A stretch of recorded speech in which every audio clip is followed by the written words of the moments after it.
hemen biz barışırdık. Sımsıkı sarılıp hiç kopamazdık.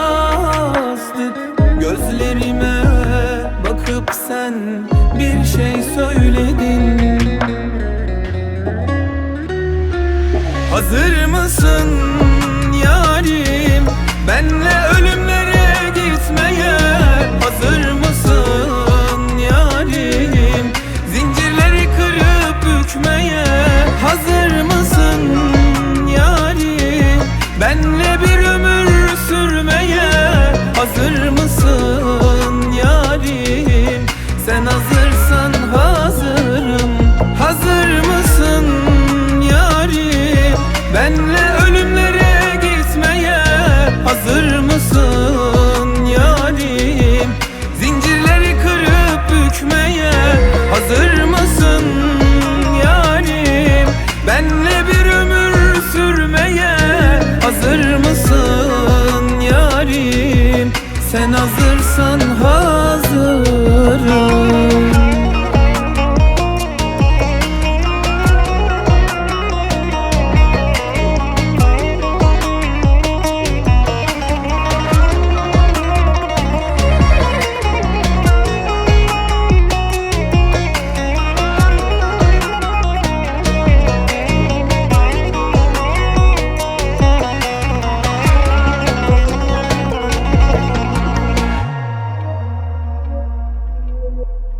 Öyle gün oldu ki beraber yandık.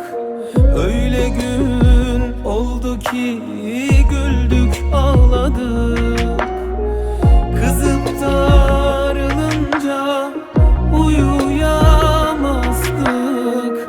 Yan yana gelip hemen biz barışırdık.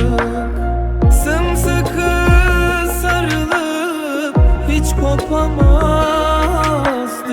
Gözlerime bakıp sen bir şey söyledin.